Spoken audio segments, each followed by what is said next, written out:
সারা পৃথিবীতে এবং আমাদের দেশেও দিনকে ভালোবাসেন এইরকম মুসলমান অনেক, দিন শেখার আগ্রহ রাখেন এরকম মানুষ অনেক। কেউ দিন শিখতে শিখতে কাদিয়ানী হয়, কেউ দিনের আশায় খ্রিস্টান হয়, কেউ দিন তলব করতে গিয়ে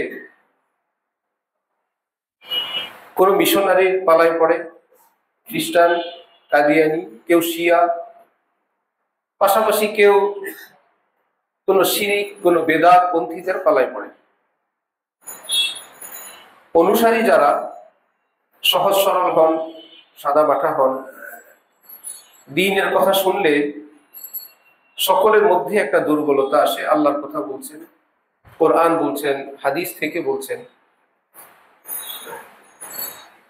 তাহলে কোরআন হাদিস বলতে বলতে যদি আমাদেরকে কেউ গোমরাহ করে, আমরা কি করব? আমি তো কিছু জানি না, আমি কি তাহলে কোরআন হাদিসের কথা শুনবো না? এই ক্ষেত্রে ইসলামের একটি মূল নীতি হলো, দুনিয়ার সদায়ের ক্ষেত্রে নিয়ম হলো শুধু সদায়টা দেখব, বিক্রেতাকে দেখব না। আমি কাঁঠাল কিনবো, আমি কাঁঠাল যাচাই করব, কাঁঠালওয়ালাকে যাচাই করার কিছু নাই। কাঁঠাল ভালো হইলেই হলো।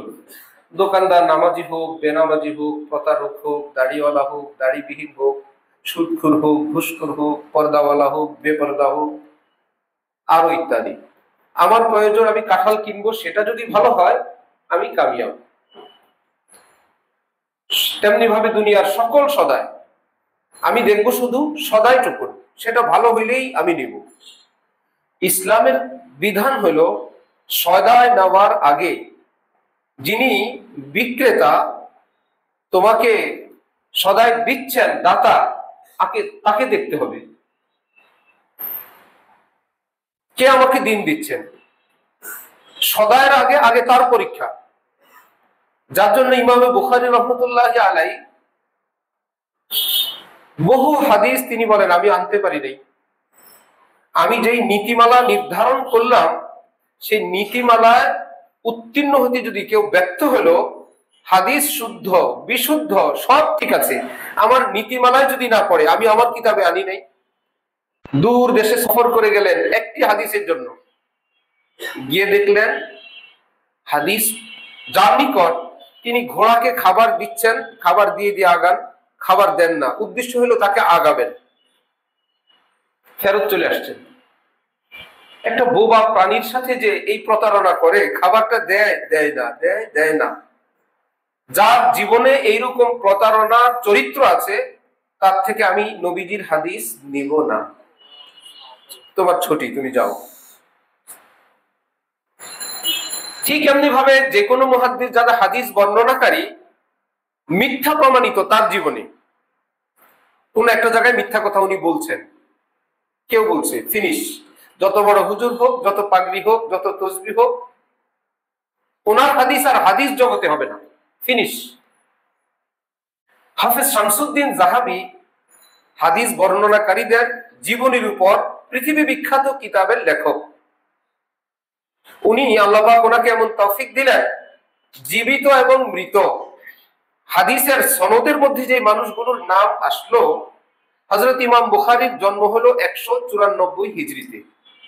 তারপরে পড়াশোনা, বুখারী শরীফ মোটামুটি 235 হিজরির দিকে লিখলেন। হিজরি 1 কত সালে? নবীজি মক্কা শরীফ থেকে মদিনায় যে বছর আসলেন সেটা হলো হিজরি 1। তার আগে মক্কায় 13 বছর বিনা হিজরিতে, হিজরতের পূর্বে 13 বছর, মদিনায় যে বছর আসলেন সেটা হলো হিজরি কত? 1। তাহলে সেটা যদি হয় হিজরি 1, তাহলে 194তে যদি হয় ইমাম বুখারীর জন্ম, 235-এর দিকে যদি লেখেন কিতাব, তাহলে নবীজির থেকে ইমাম বুখারী পর্যন্ত কমপক্ষে 200 বছরের ডিসটেন্স। তাহলে হাদিস কিভাবে নেবেন? উনি তো সরাসরি নবীর থেকে নিয়ে লেখেন নাই, সরাসরি সাহাবীর থেকে লেখেন নাই। তাহলে মধ্যখানে যে ব্যক্তিগণ এক মিডিয়া, তাদেরকে যাচাই করে তারপরে হাদিস নেবেন। সিয়াসিত্তার লেখকরা মোটামুটি 200, 315, 16 পর্যন্ত সকলের জন্ম। আর আমাদের ইমামে আজম হযরত ইমাম আবু হানিফা রাহমাতুল্লাহি আলাইহির জন্ম 80 হিজরিতে। সুবহানাল্লাহ। কত হিজরিতে? 80। অনলি শুধু 80। যেই যুগে বহু সাহাবায়ে কেরাম পৃথিবীতে আছেন, যার জন্য হযরতের নাম ইমামে আজম আবু হানিফা রাদিয়াল্লাহু আনহু, কারণ তিনি তাবী। যাই হোক, এই যে 200 বছরে হাদিস বর্ণনাকারীদের লিস্ট, নবীজি যখন হাদিস বলতেন তখন নবীজির হাদিস সহিহ, জয়ীফ, মওযু এরকম কিছু ছিল?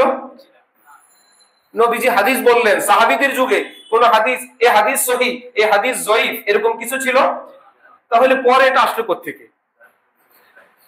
হাদিস সহিহ শুদ্ধ এটা না, বর্ণনাকারীদের মান নির্ণয় করতে গিয়ে এক একটার নাম রাখলো। বর্ণনাকারীরা সহিহ স্টেজের, বর্ণনাকারীরা হাসান স্টেজের, বর্ণনাকারীরা জয়ীফ মানের, বর্ণনাকারীরা মওযু মানের। বর্ণনাকারীর গুণে হাদিসের সঙ্গে ওই মান বসানো হয়েছে। বর্ণনাকারী যেমন হাদিসও কি তেমন। আমরা এক জায়গায় মাদ্রাসার জায়গায় কিনতে গেলাম, যিনি মিডিয়া এক বড় লিডার, তো বললাম যে এই জায়গায় নাকি সমস্যা আছে। তিনি বললেন, হুজুর আপনি কি বলেন, জায়গায় ফসল, কিসের সমস্যা আছে? সমস্যা থাকলে কাগজে আছে, জায়গায় কোনো সমস্যা নেই। ভালো কথা না? আমরা কাগজের সমস্যা থাকলে আমরা কি বলি? এই জায়গায়, আসলে কি জায়গায় কোনো সমস্যা না, কাগজে, সেটাকে আমরা এইভাবে বলি, বা এই জায়গায় সমস্যা আছে। আসলে সমস্যা কাগজে, জায়গা তো ভালো, বীজ বপন করলে বীজ হয়, গাছ হয়, ফসল হয়, তো জায়গা তো ভালো, জায়গা সমস্যা হলো কাগজে। ঠিক হাদিস যেগুলো, সব হাদিসই ভালো, যে হাদিসে সহিহ, হাসান, জয়ীফ, মওযু এই ঘটনাগুলো কি এমন যে নবীজি হাদিস বলতেন, সে হাদিসগুলোকে আমরা ভাগ করে এরকম করলাম। আসলে এই হাসান, সহিহ, জয়ীফ ইত্যাদি এগুলো কি আসলে হাদিসের গুণ না বর্ণনাকারীর গুণ? ওকে, পৃথিবীতে বহু হাদিস হাদিস হাদিস, বর্ণনাকারীদেরকে এবার মাপতে শুরু করলেন মুহাদ্দিসিনগণ। রাখো, কোন মিথ্যক, কোন ধোঁকাবাজ, কোন প্রতারক, কোন নামাজের জামাত খেয়ানতকারী, এমনকি রাস্তায় টুস বিস্কুট হেঁটে হেঁটে খায়, পাউরুটি খায়, এইটুকুন দেখলেও সে বাদ। রাস্তায় বনরুটি নিয়ে, বার্গার নিয়ে খায়, হাঁটে, অনেক বড় হযরত। আরে ভাই, তুমি এক জায়গায় বসে খাও, রাস্তায় শুধু হেঁটে হেঁটে খায়, এইটুকুন দেখলেও হাদিস বর্ণনার ক্ষেত্রে ওনার নাম কি? লাল চিহ্ন।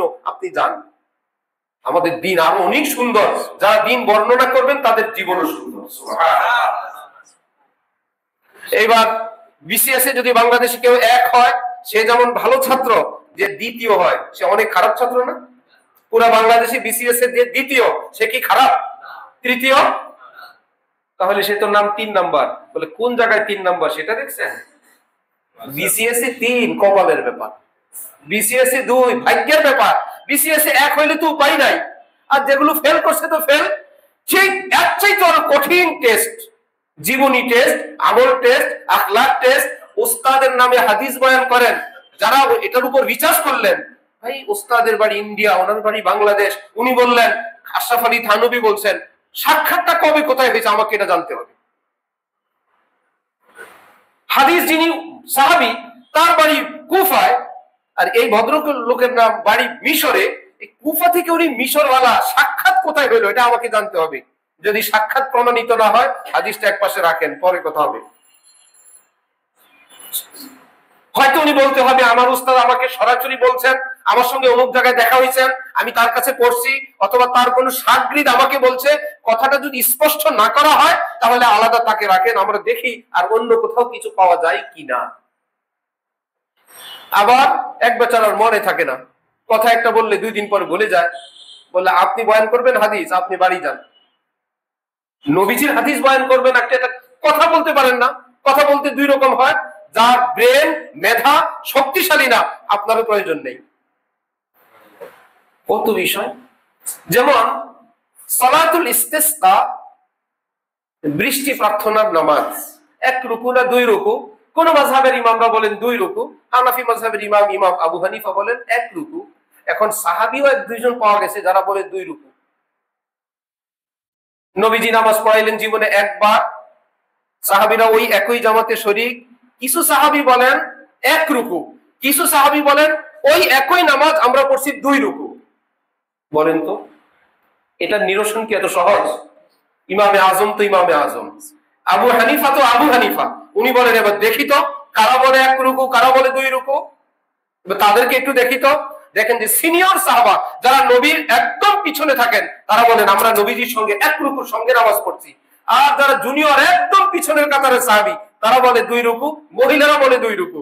ইমাম আবু হানিফা বলেন কারণ খুঁজে পাইছি, রুকুটা ছিল লম্বা। মধ্যখানে 2-1 জন ভাবছেন রুকু থেকে উঠে গেলেন কিনা একটু দেখি, উঠে দেখে না এখনো উঠে নাই, আবার রুকুতে গেছেন। ওনার পিছনে যারা ছিল তারা দেখছে আরে সামনের কাতারে তো মাত্র উঠলো, আবার রুকুতে গেল, পিছনে থেকে ডাবল রুকু।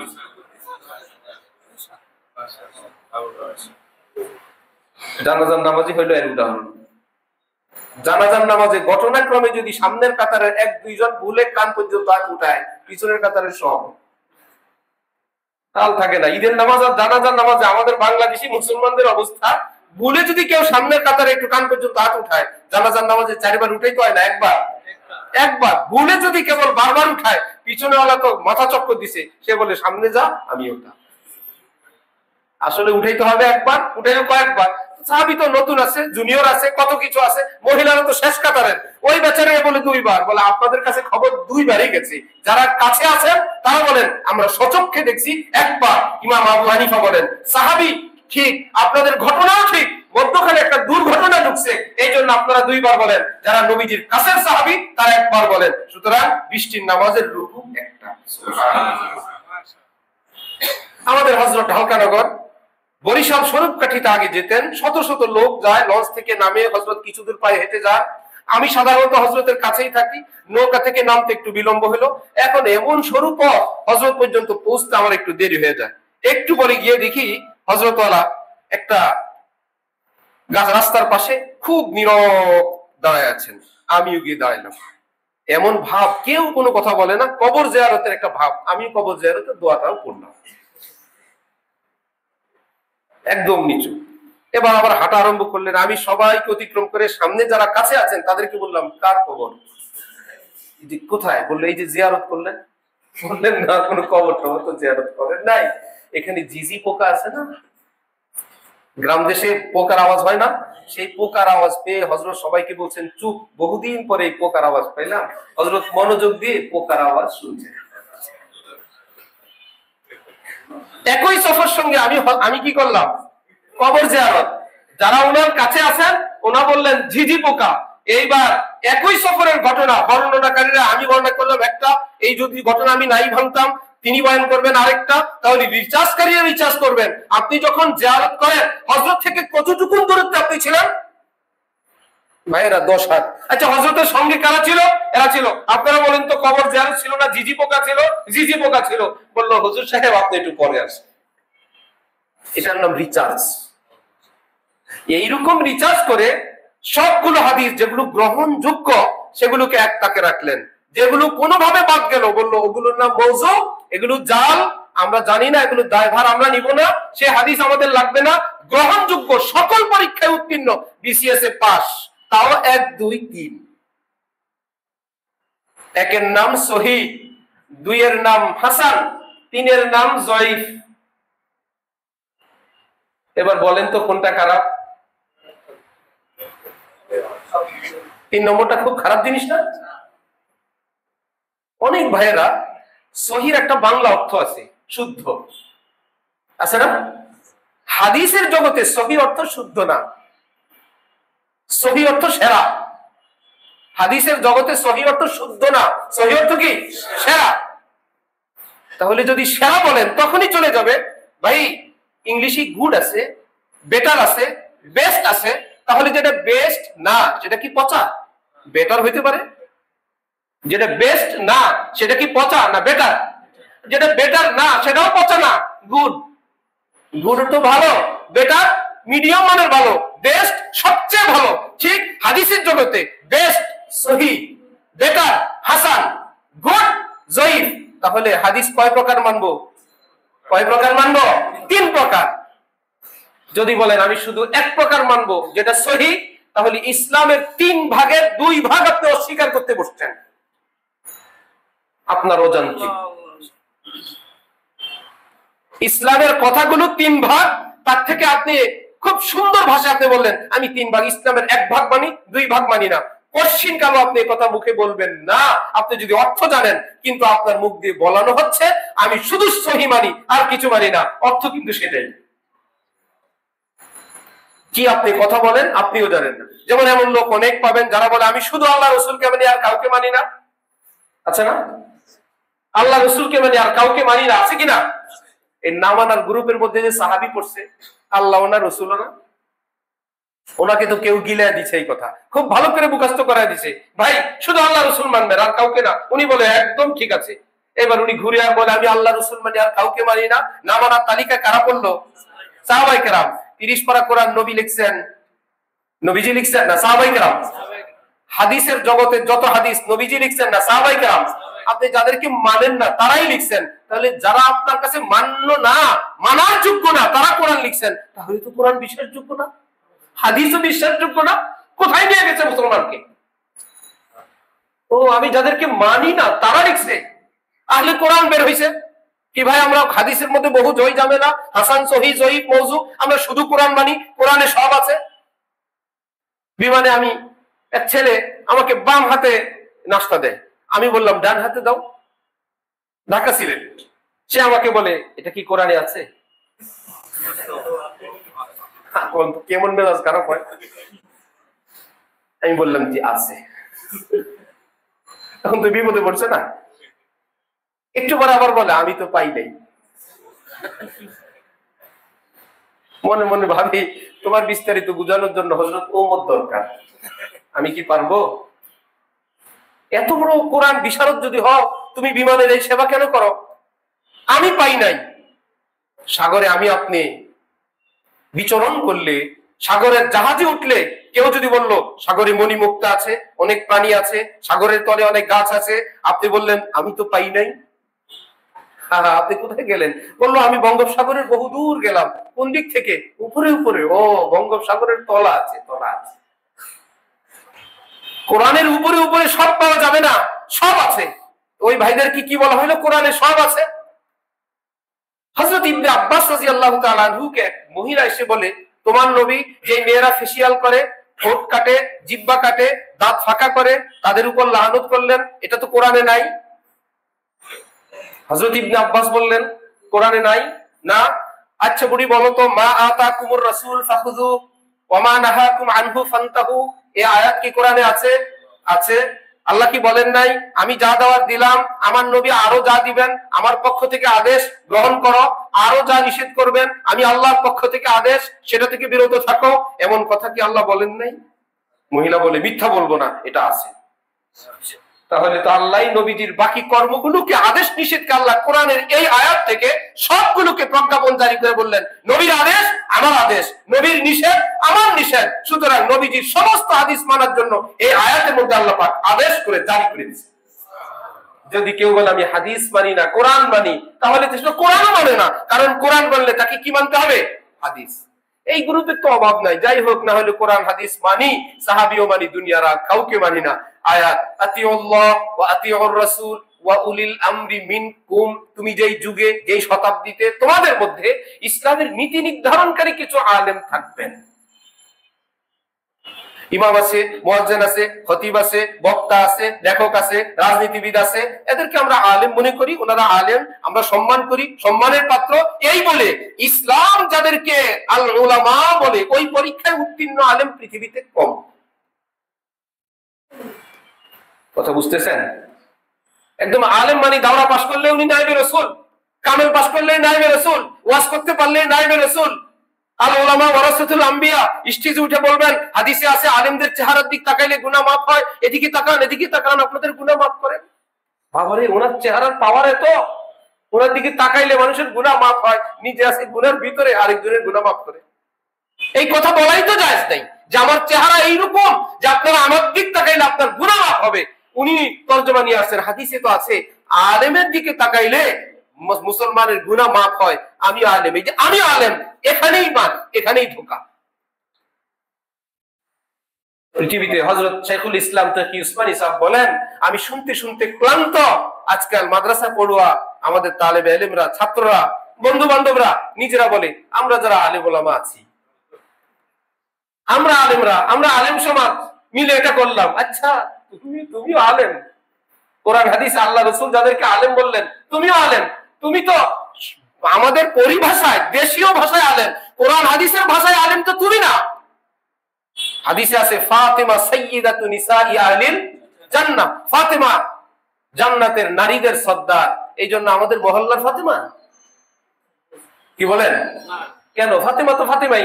হাদিসে আছে আল হাসান ওয়াল হুসাইন সাইয়্যিদা শাবাবি আহলিল জান্নাহ, হাসান হুসাইন জান্নাতের যুবকদের সর্দার। দাদা মুস্কি মুস্কি হাসে, কেন? আমার নাতিরা জান্নাতের যুবকদের সর্দার। একজনের নাম হাসান, আরেকজনের নাম কি? এই হাসান হুসাইন। সুতরাং এই হাসান হুসাইনও যেমন সেই হাসান হুসাইন না, এই ফাতেমাও যেমন সেই ফাতেমা। সে আলেম হওয়ার জন্য কিয়ামত পর্যন্ত রাস্তা খোলা, কিন্তু দাওরা পাশ করা আর কামেল পাশ করা আলেম না, যে এলমে গভীর, এলমের অধিকারী, তাফাক্কুহ ফিদ্দীন গভীর, যার তাকওয়া গভীর, উম্মতের ফিকির গভীর, অর্থাৎ নায়েবে রাসূল হওয়ার পরীক্ষায়, আসমানি পরীক্ষায় উত্তীর্ণ যারা, এদের নাম নায়েবে রাসূল উলামায়ে কেরাম। পৃথিবীতে থাকবেন কিয়ামত পর্যন্ত, কিন্তু ঘরে ঘরে বাড়ি বাড়ি না। এদের নাম হলো উলুল আমর। এদের নাম কি? কোরআন শরীফ আল্লাহ পাক বলে আতিউল্লাহ, আমাকে মানো, আতিউর রাসূল, রাসূলকে মানো। এই দুইজনকে মানলে তুমি কম্পিউটারের মাসালা শিখবা। থেকে 30 পারায় কম্পিউটারের নামটাও নাই, ল্যাপটপের গন্ধও নাই হাদিস শরীফে, বিমান সম্পর্কে একটা শব্দও নাই। বলেন তো কি করে? অনলাইনে ব্যবসা সম্পর্কে কিচ্ছু কোরআনে আপনি দেখাইতে পারবেন না। আল্লাহ পাক বলে আছে মণিমুক্তার ভিতরে উলুল আমর। তোমার যুগে পৃথিবী বিখ্যাত আলেম, আল্লাহ ওয়ালা আলেম, শুধু ডক্টর এবং পিএইচডি ওয়ালা না, আল্লাহ ওয়ালা মুত্তাকি আলেম, শ্রেষ্ঠ শ্রেষ্ঠ যারা, ওরা তোমাদেরকে ওই মাসালার সাথে মিলাই দিবে। এই কারণে এই নীতির আলোকে কিয়ামত পর্যন্ত নতুন যত বিষয় আসবে তারা সমাধান দিয়ে দিবে। সুতরাং আমি আল্লাহকে মানো, রাসূলকে মানো, তোমার যুগের যত শ্রেষ্ঠ শ্রেষ্ঠ আলেম ওলামা তাদেরকে মানো। আদেশ কোথায়? হাদিসে না কোরআনে? কোরআন মানলে হাদিসও মানতে হবে, কোরআন হাদিস মানলে রাসূল সাল্লাল্লাহু আলাইহি ওয়াসাল্লামের আদেশ অনুযায়ী উলামায়ে কেরামকেও মানতে হবে। তাহলে উলামায়ে কেরামকে মানবো। ওই আমি শুরুতে বলছিলাম, কোরআন হাদিসের কথা যারা বলেন আর গোমরাহ করেন, তাহলে কি যে কারো কথা মানবো? মিশর এক বাংলাদেশি, আজান হবে কখন? নামাজ তো 8টায়, আজান হয়ে যাক নাকি আরো পরে হবে? আচ্ছা, এদিক ওদিকে বেশ কম আছে, ঠিক আছে। আল্লাহ, মিশরে এক বাংলাদেশি নামাজ পড়লেন, খুব সুন্দর তেলাওয়াত। ইমাম সাহেবের সঙ্গে দেখা করবেন, সবাই বলল এই রুমে থাকেন। গেলেন, ইমাম সাহেব কোথায়? এক লোক বের হয়েছে, ক্লিন শেভ, বললো সরি, আমি একটু আগে যিনি নামাজ পড়ালেন আমি তার সঙ্গে দেখা করব। শেষমেশ বললেন, আরে ভাই তিনি তো আমি। ভাই আমি তো একটু আগে ইমামকে দেখলাম দাড়িওয়ালা, আপনি তো ক্লিন শেভ, সরি মনে কিছু নিবেন না। ইমাম সাহেব বললেন, ও তুমি সেই লোক, দাড়ি কি বাসায় আনছি? এটা তো আলাদা লাগানো যায়, এটা মসজিদের মিম্বরের পাশে আছে। ইমামতি করার সময় এভাবে লাগায় নামাজ পড়ি, ফেরেশতারা লিখবে ইমাম সাহেব দাড়িওয়ালা। নাকি কোন লোক ব্যাংকে ফিক্সড অ্যাকাউন্ট করে মাসে মাসে টাকা তুলে খায় আর মসজিদে সারাদিন থাকে। ইমাম সাহেব বললেন, দাদা খান কিভাবে? বললো, আল্লাহ খাওয়ায়। আল্লাহ কিভাবে খাওয়ান ডিটেলস জেনে পরে বললো, কিছু টাকা ব্যাংকে রাখছি, ওখান থেকে মাসে মাসে কিছু উঠাই খাই। বললো, এটা তো জায়েজ নাই, এটা তো গুনাহ। এবার দাদা বললো, শুনো, কত আমাদের কি শিখাও না, এটা আমি আগে থেকেই জানি গুনাহ, এই জন্য অ্যাকাউন্ট আমার ওয়াইফের নামে করছি। গুনাহ হলে তার হবে, আমার নামে তোর অ্যাকাউন্ট নাই। বলেন তো এখানে গুনাহ কার হবে? কি স্ত্রীর নামে হবে না স্বামীর নামে হবে? কেন? ফেরেশতারা দেখবে না কাগজ কলম? বলবে দেখবে না, সব ফাইজলামি সহ লিখবে। ফেরেশতারা ওই যে লাগানো দাড়ি দিয়ে নামাজ পড়বে না, লিখবে না, লিখবে এই যে একটা দাড়ি নিল, এই তো লাগাইলো, এই তো খুলে ফেললো, এই তো নামাজ পড়লো, এই তো প্রতারণা করলো। দাড়ির সব লিখবে না, গুনাহ লিখবে, ফাইজলামি সহ লিখবে। আল্লাহ। আরেক বেচারা দোকানে গিয়ে চিনি কিনবে, দোকানদার চিনি দিচ্ছে যে বয়ম থেকে কৌটার মধ্যে লেখা লবণ। কাস্টমার বললো, ভাই লবণ না চিনি দিয়ান। দোকানদার বললো, চিনি আছে ভিতরে, বাইরে লেখা লবণ। বললো, পিঁপড়ার ভয়ে লবণ লিখে রেখেছে। পিঁপড়া খাবে না? বাইরে তো লেখা লবণ, পিঁপড়া খাবে কিনা? কেন খাবে? লবণ লেখা তো। পিঁপড়া যদি জানতো, বললো তালা কি করবা, বিষও যদি লেখো কোনো সমস্যা নাই, ভিতরে যা আছে সেটাই আসো, তোমরা আমাকে ধোকা দিতে পারবে না। তো রব্বুল আলামিন কি ধোকা দিবেন? जो करता है तू छुप के अहले जहां से, कोई देखता है तुझे आसमान से। সারা পৃথিবী থেকে লুকানো যাবে। আলাম ইয়ালাম বিআন্নাল্লাহা ইয়ারা, আমার বান্দা কি জানে না আমি তাকে দেখি? আমি তো সামি, আমি তো বাসির, আমি তো আলিম, আমি তো খাবীরুম বিযাতিস সুদূর, আমি তো মনের কল্পনা সহ জানি যেটা পৃথিবীর কোন টেকনোলজিতে আসবে না, আমি তার কল্পনাটাও জানি। এইবার বাঙালি তো অবাক, ইমাম সাহেব দাড়ি মসজিদে রেখে আসছেন। এত শোনা গল্প বহুদিনের। গত বছর আমরা মিশর গেছি মুফতি ইয়াহিয়া সাহেব সহ কিতাব কেনার জন্য। বিশ্ব আন্তর্জাতিক কিতাবের একটা মেলা হয় সেখানে ইমাম সাহেব একজন জোহরের নামাজ পড়াইলেন। ভালো, উনি তো ইমাম, নামাজ পড়ানো শেষ, আমরা জামাত পাই না, আমরা পিছনে দাঁড়ানো। ইমাম সাহেব তাকায় দেখলেন বহু মানুষ জামাত পান নাই, তারা নামাজ পড়বে, এই জন্য ওনার পিছনে নামাজ পড়ুয়ারা চলে যাচ্ছেন, নতুন মুসল্লি আসতেছেন, উনি তার জায়গায় দাঁড়ায় দ্বিতীয়বার নামাজ পড়াই দিলেন। এই চোখে দেখা, কোন মিডিয়া নাই। কি ভাই, ফরজ নামাজ একবার পড়ার পর সে একই নামাজ যদি কেউ দ্বিতীয়বার পড়ে সেটা ফরজ না নফল? ইমামেরটা নফল, মুসল্লিরটা ফরজ, নামাজই তো হয় না।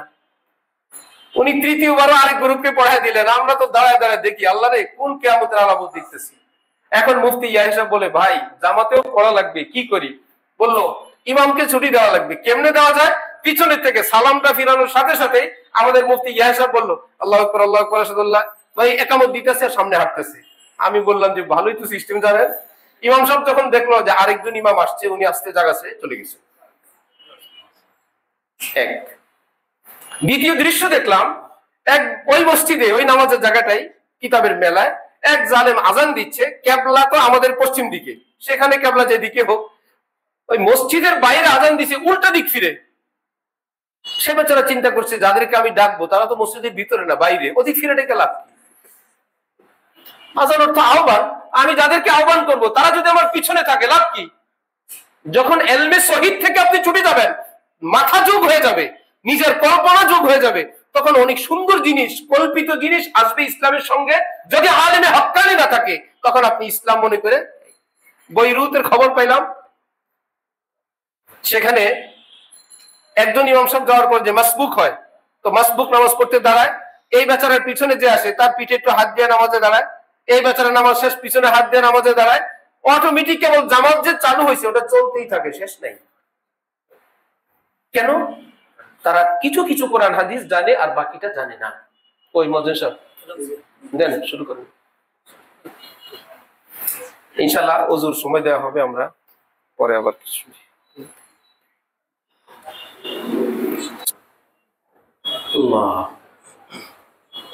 অনেক দূরে চলে গেছে আমরা আলোচনা করতে করতে। তাহলে দিন শিখতে হবে নির্ভরযোগ্য সূত্র থেকে, নির্ভরযোগ্য ব্যক্তি থেকে। কঠিন একটি বিষয়। যে জায়গা থেকে আমি দিন শিখবো সে যদি পাক্কা দিনদার না হয়, তার থেকে দিন শিখার পারমিশন শরীয়তে নাই। আল্লাহর সঙ্গে যার খেয়ানত, ঠিক মতো নামাজ পড়ে না, ঠিক মতো পর্দা করে না, ঠিক মতো কোরআন সুন্নাহর উপর জীবন চালায় না, তার ডিউটি ইসলাম প্রচার না, তার ডিউটি তাকে নিজেকে মুসলমান বানানো, ফার্স্ট ডিউটি। এক ব্যক্তির উজু নেই, তার জন্য প্রথম কাজ কি? মহল্লাবাসীকে উজুর দাওয়াত দেওয়া না নিজে উজু করা? তিনি মহল্লাবাসীকে দাওয়াত দিলেন, সবাই উজু সহকারে পড়লেন। ব্যস্ততার কারণে তিনি আর উজু করতে পারলেন না, তিনি এমনিতেই দাঁড়ায় গেলেন। মনে মনে ভাবলেন, আমার দাওয়াতে যেহেতু এত মানুষ উজু করলো, সমপরিমাণ নেকি তো আমি পাবো। সেই সমপরিমাণ নেকি দিয়ে তার উজুর কি পরিবর্তে বিকল্প কাজ হবে? তার উজু করতে গিয়ে যদি তিনি কাউকে দাওয়াত দিতে না পারতেন, কোনো গুনাহ হবে না। দাওয়াত দিতে গিয়ে যদি 100 জনের জায়গায় 10 জনকে দিলেন নিজে উজু করার কারণে, তাও গুনাহ হবে না। কিন্তু ফার্স্ট ডিউটি হলো তুমি উজু করো। কিন্তু আমাদের অভ্যাস হইলো, আমার উজুটা আমি পরেই না হলে করি, আগে উম্মতকে বলি, আগে জনগণকে বলি, আগে সকলকে মসজিদে আনি।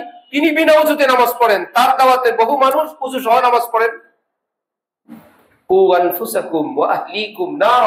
কোরআনে পাকে রব্বুল আলামিন বলেন, আমি একটা সিরিয়াল দিচ্ছি, আমার সিরিয়াল তুমি রক্ষা করবা। কু আনফুসাকুম, তুমি তোমাকে জাহান্নাম থেকে রক্ষা করো, ফরজ আদায় করো, ওয়াজিব আদায় করো, সুন্নত আদায় করো, গুনাহ থেকে মুক্ত থাকো। এটা হলো জাহান্নাম থেকে মুক্ত থাকার পর, এটা কনফার্ম হওয়ার পর।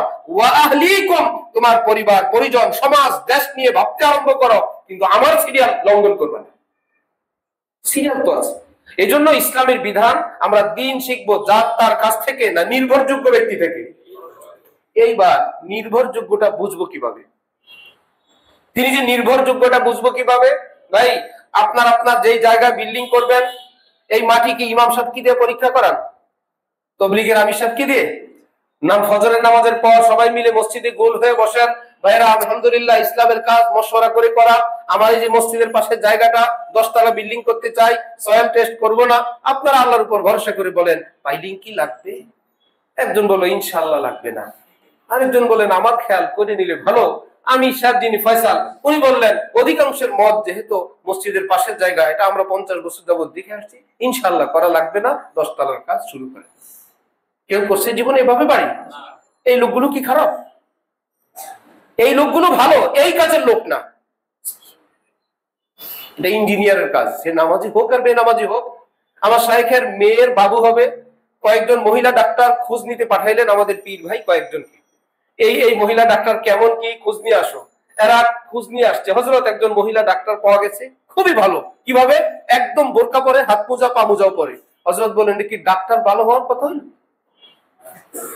আমি তোমাদেরকে পর্দানিশীন মহিলা খুঁজতে পাঠিয়েছিলাম, ডাক্তারিতে কে ভালো সেটা বলো মিয়া। তোমরা পর্দানিশীন খুঁজতে গেছো, এমনও তো হইতে পারে ডাক্তার জুনিয়র পর্দা করে, আর আরেকজন ডাক্তার সিনিয়র হয়তো পর্দা করে না, এটা তার কমতি, কিন্তু ডাক্তারি বিদ্যায় তিনি বস। আমার তো ভালো ডাক্তার দরকার, আমার তো পর্দানিশীন নারী দরকার নাই। আমি শুনি তো অবাক, পিসাব মানুষ কি বলে। আমরা তো ভাবছি বোরকার কথা শুনে বলবে এখানেই যাও এখানেই যাও, না এটা এই জায়গায়, এটা দেখার বিষয় না। এটা আমরা এখানে কেন, আমরা সব জায়গায় সেটা করি। আমরা গাড়িতে চড়ি, গাড়িতে উঠি কি মশওয়ারা করি আজকের বাস ভলভোটা কে চালাবে, গাড়ির মধ্যে সবচেয়ে শিক্ষিত যিনি বস ওনাকে উস্তাদের সিটে বসায় দেই, যে এই কাজে পারদর্শী সে ওই উস্তাদের সিটে বসবে, সবাই চুপচাপ বসে থাকবে। শুধু একটা সিটে আমরা কারাকারি করি, ইসলামের সিট, ইসলামের নেতৃত্বের সিট। হ্যাঁ আমিও চালাবো, আপনিও চালাবেন, আমি কিছু পারি না, আমরা কি কাফের? সবাই ড্রাইভিং করতে চায়, যার জন্য এত অ্যাক্সিডেন্ট। ভাই ওই ছেলেটা চালাবে, চুপ করে বসে থাকবেন। আপনি যত বড় শিল্পপতি হন, ইঞ্জিনিয়ার টেস্ট করবে, তার রিপোর্টই রিপোর্ট। ডাক্তার বলবে ডায়াবেটিস এত, এটাই চূড়ান্ত। ডাক্তার বলবে চোখের পাওয়ার এত, এটাই চূড়ান্ত। বিজ্ঞানী বলবে এটা পাখি না, এটা রোবট, এটাই চূড়ান্ত। আমি আপনি বললাম আমরা কি অন্ধ? আমরা কি দেখি না এটা পাখি? পাখি। আমরা কি বেনামাজি? সব ঠিক আছে, যার কাছে দূরবীন আছে তিনি দেখে বলছেন এটা পাখি না, পাখির ডগের রোবট, এটা গোয়েন্দাদের একটা জিনিস, এটা আমার আপনার পরামর্শ হবে না।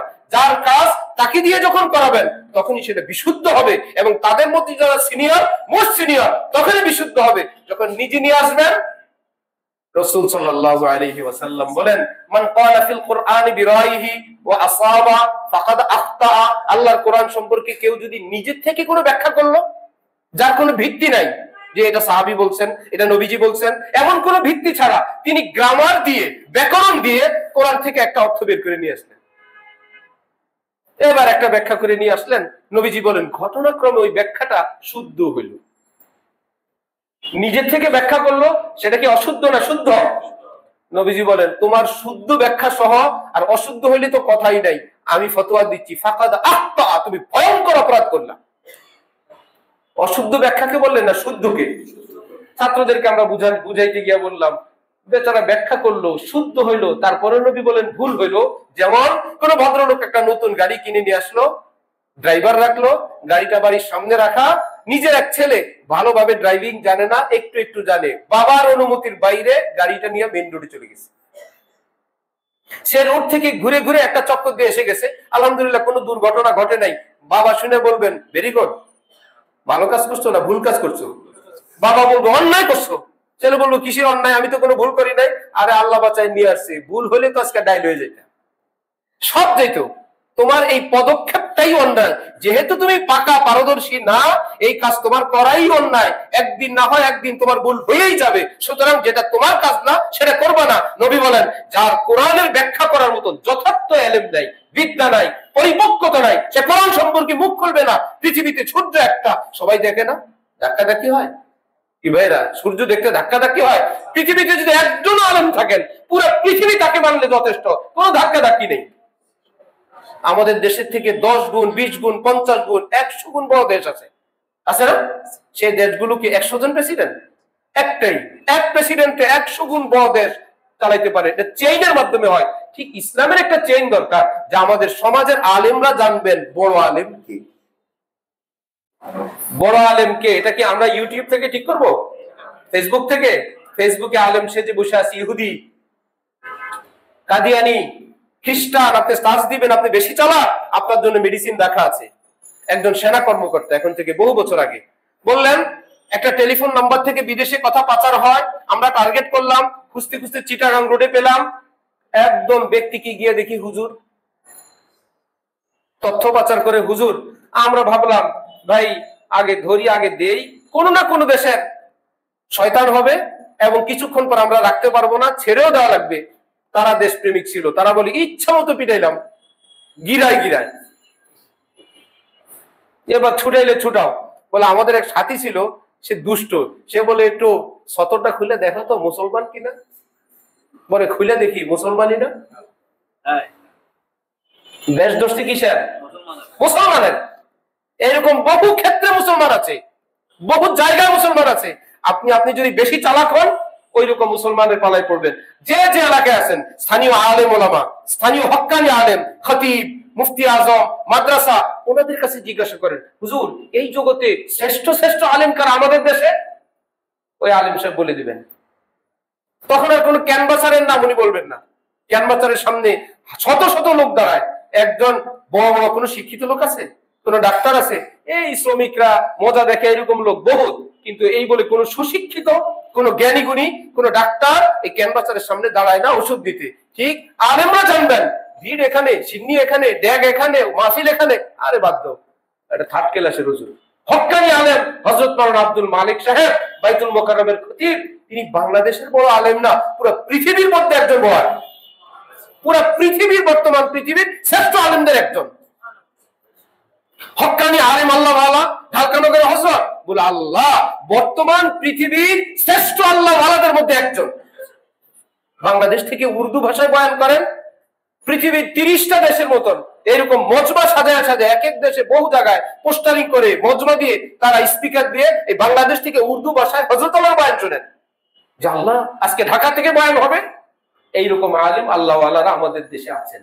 আমরা যখন তাদের নীতির উপর মজবুত হয়ে যাব, পৃথিবী উল্টায় যাক, আমরা তাদের কথার বাইরে যাব না। আমাদের খতিব যেহেতু এত যোগ্য, তার কথার বাইরে যাব না। কারণ তার সামনে যে মৌলবীরা লম্প ঝম্প করে, যদি বলে যে খতিব সাহেব আপনাকে একটু শুক্রবারে দেখা করতে বলছে, আপনি নাকি বিপরীত মাসালা বলেন, হুজুরের বিপরীত বলেন, বলেন তো আলেম ওলামারা জানে ওই মৌলবী সব দেশে থাকবে? প্রয়োজনে ভিসা করে উমরায় চলে যাবে, বলবে আমার দেখা করা সম্ভব না, আমি উমরায় আছি। লক্ষ টাকা খরচ করবে, যে হুজুর ধরলে জবাব দেওয়ার কোনো উপায় নাই। এইরকম আলিম আমাদের দেশে থাকতে আপনি কেন ইউটিউব থেকে ইমাম ঠিক করবেন? ইউটিউবে তো ভয়ঙ্কর ফিতনা। এই জন্য আমার কথা শেষের দিকে, আমরা ইসলামকে ভালোবাসি, ইসলামের জন্য আমাদের দরকার হক্কানি আলেম ওলামা। সেই হক্কানি শ্রেষ্ঠ আলেম ওলামা চিনবো, স্থানীয় যারা ভালো ভালো আলেম ওলামা আছেন তাদের মাধ্যমে চেষ্টা করবো ইনশাআল্লাহ। একদম সংক্ষেপে কথা, আল্লাহ পাক কোরআনে পাকে ইরশাদ করেন, ইত্তাকুল্লাহ ওয়া কুনু মা'আস সাদিকিন। আমার মুমিন বান্দারা তোমরা সকলেই মুত্তাকি হও। প্রশ্ন হয় কিভাবে মুত্তাকি হব? জবাব দিলেন, যারা মুত্তাকি সাদিকিন আছেন তাদের সঙ্গী হও, সঙ্গের বরকতে আমি আল্লাহ তোমাদেরকেও মুত্তাকি বানাবো। আমি এটা দুইটা উদাহরণ দিই। একটা হলো ট্রেন দিয়ে, ট্রেনের বগিগুলো বেচারার কিছুই নাই, চালক নাই, তেল নাই, মোটর নাই, চলে না। ইঞ্জিন যেই শহরে, বগিও সেই শহরে। কয়টা কাজ? দুইটা কাজ করে। এক কাজ করে, যেই লাইনে ইঞ্জিন সেই লাইনেই বগিটা উঠে, কারণ ইঞ্জিন অন্য কোনো বগি নিবে না, শুধুমাত্র ওই বগিগুলো নিবে যেটা তার লাইনে উঠে। এক। দ্বিতীয় কাজ, তার সঙ্গে জোড়ে সংযুক্ত হয়, এটাকে টানতে টানতে নিয়ে যাবে। ঠিক মুসলমানরা, আলেম ওলামা, তারা বলেন সাহাবীদের পথে, সাহাবীরা নবীর পথে, নবী সিরাতুল মুস্তাকিমের ইমাম। সুবহানাল্লাহ, নবীজি সিরাতুল মুস্তাকিমের ইমাম। এবার আমরা যদি নিজেরা বগি হই, আমরা বাড়ি বাড়ি থাকলে ইঞ্জিন কোনো অন্য লাইন থেকে কাউকে নিয়ে যাবে না, লাইনে উঠা লাগবে। অর্থাৎ আমরা যদি নামাজ টুকুন পড়ি, হালাল টুকুন খাই, ফরজ পরিমাণ ইলম শিখে নেই, হক বাতিল হক্কানি আলেম ওলামাদের থেকে আমরা বুঝি, সিরাতুল মুস্তাকিম এইটুকুন বুঝি, আমার ফরজ ওয়াজিবগুলো আমি আদায় করি, আল্লাহর রহমতে গুনাহ হলে তওবা করে ফেলি, চেষ্টা করি গুনাহ করতে না। হাকিমুল উম্মত আশরাফ আলী থানভী বলেন, তওবার উপর থাকা এত সহজ, উযু সহকারে থাকা যত সহজ। উযু ভাঙলে যেরকম ভেঙে যায়, করলে আবার হয়ে যায়, ভাঙলে আবার ভেঙে যায়, করলে আবার হয়ে যায়, কোনো সংখ্যা নাই, লিমিট নাই। কিয়ামত পর্যন্ত মানুষ যতবার উযু ভাঙবে, উযু করলে কি হয়ে যাবে? উযু হয়ে যাবে। ঠিক তওবা করলে আল্লাহ পাক তওবা কবুল করে নিয়ে নেন। যদি ভেঙে যায় তো ভেঙে তো গেছেই, আবার তওবা করলে আল্লাহ পাক বলেন আমি আবার কবুল করব। মুসলিম শরীফের হাদিসে আল্লাহ পাক বলেন, বান্দা তোমার কি একটু লজ্জা হয়? তুমি কি একটু টেনশন করো? তুমি কি কারো পরোয়া করো? এতবার তওবা করলে আল্লাহ কি বলবেন? আল্লাহ পাক বলেন আমি ওয়াদা করলাম যতবার তওবা করবা পৃথিবীর কারো পরোয়া করব না, আমি আল্লাহ তোমার সব তওবা কবুল করে দেব। তাহলে তওবা করে তো রাস্তায় থাকা সহজ, ওযু ভেঙে গেলে ওযু করে নিলে আবার পথে আসা যায়। তাহলে আমরা রাস্তার উপর থাকা কি কঠিন না সহজ? ফজরের নামাজ পড়বো নিয়ত, উঠে দেখি রাত সকাল 9টা 10টা। আহা, নবীজি বলেন আমার উম্মত এখন তো বেজে গেছে, কি করবা? ওযু করো, আল্লাহ পাকের নিকট তওবা তিল্লা করে নামাজ পড়ে নাও, ফাইন্না যালিকা ওয়াক্তুহা, আল্লাহ পাক তোমাকে এই সময়ের নামাজটা কবুল করে দিবেন। আল্লাহ পাক দেখছেন তোমার ইচ্ছে কোনো কমতি ছিল না, অ্যালার্ম দিলা, জাগার ইচ্ছা ছিল, অসুস্থতা ব্যস্ততা যে কোনো কারণে হোক উঠে গেছো। এবং হযরত থানবী বলেন নামাজ তো অনিচ্ছার কারণে কোনো গুনাহ হইলই না, নামাজের সওয়াব তো সে পাবেই। এখন যে কান্দে লজ্জিত হয় কি কাজটা করে ফেললাম, এর জন্য আল্লাহ পাক এক্সট্রা পুরস্কার দান করে দিবেন। হযরত থানবী বলেন একজন নামাজ পড়লো বিনা টেনশনে, আরেকজনের নামাজের মধ্যে দুনিয়ার চিন্তা আসে, সে শুধু ভাগায় আল্লাহ আমি নামাজ পড়ি, আবার একটু পরে মাথায় চাপে অনিচ্ছাকৃত হাজার ওয়াসওয়াসা আসছে, নামাজের পর মন খারাপ, একটু নামাজ পড়লাম এত চিন্তা নিয়ে, এটা কোনো নামাজ হলো? হযরত থানবী বলেন নামাজের পুরস্কার পুরা দিবেন, শয়তানের সঙ্গে যুদ্ধ করার জন্য আল্লাহ পাক আলাদা পুরস্কার দান করবেন। তোমার বাড়িতে দাওয়াতে বন্ধু আসছে, জামা কাপড় স্পেশাল পরা, একটু পরে খাবার, বসেন চেয়ারে। আরেকজন আসছে রক্তাক্ত হয়ে, কি ব্যাপার? আপনার বাড়িতে আসবো শুনে শত্রুরা আমাকে আক্রমণ করছে, এই বন্ধুকে কি আগের মতন সোফায় বসায় রাখবা? তার জন্য চিকিৎসা করো, নতুন জামা দাও। আহা, খাওয়া তো পাবেই, তার আগে আলাদা একটা আন্তরিকতা পাবে। ঠিক আল্লাহকে পাওয়ার জন্য যেই বেচারা শয়তানের সঙ্গে যুদ্ধ করে, নফসের সঙ্গে যুদ্ধ করে, আল্লাহ পাক তাকে এক্সট্রা পুরস্কার দান করেন। তাহলে পারবো না ইনশাআল্লাহ তাকওয়ার উপর থাকতে? আল্লাহ পাক সবাইকে তৌফিক দান করেন। শুধু এইটুকু আমার কথা না, হাকিমুল ইসলাম কারি তৈয়ব সাহেব, যিনি দেওবন্দের 54 বছরের মুতামিম ছিলেন, তিনি বলেন এই যুগে যদি ফরজ, ওয়াজিব, সুন্নতে মুআক্কাদাটুকুন কেউ আদায় করে, আর যদি কেবল গুনাহ থেকে বেঁচে থাকে, এই যুগে আল্লাহ পাক তাকে জুনায়েদ বাগদাদির মতন ওলি আল্লাহ বানায় দিবেন। আমরা কাজ তো করি, ওই যেটা দরকার নাই এটাকে বেশি করি। তাহাজ্জুদের এত দরকার, আহা নজর হেফাজতের দরকার নেই। তাহাজ্জুদ ইশরাক এত দরকার, পর্দা করার দরকার নাই। ইশরাক আওয়াবিন পাগড়ি তসবিহ সুরমা এত দরকার, হালাল খাওয়ার দরকার নাই, ইত্যাদি ইত্যাদি। কাজ করি ছোটগুলো, ছাড়ি বড়গুলো। আল্লাহ আমাদেরকে বুঝ দান করেন, তাহলে সঠিক পথে আসা মনে থাকবে ইনশাআল্লাহ। দ্বিতীয় কাজ হলো হক্কানি কোন আল্লাহ ওয়ালা তার সঙ্গে জুড়ে যাওয়া, তারা হলেন আল্লাহর দিকে, জান্নাতের দিকে নেওয়ার ইঞ্জিন। আল্লাহ পাক আমাদেরকে হক্কানি আল্লাহ ওয়ালাদেরকে চেনা, তাদের সঙ্গে জোড়া তৌফিক দান করেন। আর যে যে মুসলমান যেখানে আছেন, আপাতত আমি বলবো নামাজটুকুন সহি শুদ্ধ পড়েন। আসসালাতু নূর, নামাজ হলো নূর। নামাজ হয়, নামাজ কি শুধু এই একটু বডির ডিজাইন দিয়ে নামাজ হয়? কখনো বডির ডিজাইন আছে নামাজে, কিছু কাজ আছে মুখে, দোয়া দুরুদ সূরা কেরাত, কিছু আছে মনে। 3 জায়গা একত্রিত হলে নামাজ হয়, যেটাকে আমরা বাংলা ভাষায় বলি কায় মন বাক্যে। সারা জীবন বলছি বুঝি নাই, আমার হযরত বলেন কায় মন বাক্যে। কায় অর্থ দেহ, মন অর্থ মন, বাক্য অর্থ জবান। কায় অর্থ কি? দেহ। দেহ নামাজে থাকবে, মনও নামাজে থাকবে, জবানও কোথায় থাকবে? নামাজে থাকবে। 3টা দিয়ে যখন আমি নামাজ পড়বো শুদ্ধভাবে, এই নামাজ আমাকে সঠিক পথ দেখাবে। আল্লাহ আমাদেরকে সকল গোমরাহি থেকে হেফাজত ফরমান। আল্লাহ ওয়ালাদেরকে চেনা, তাকওয়ার পথে থাকা তৌফিক দান করেন। ওয়া আখিরু দাওয়ানা আলহামদুলিল্লাহি রাব্বিল আলামিন।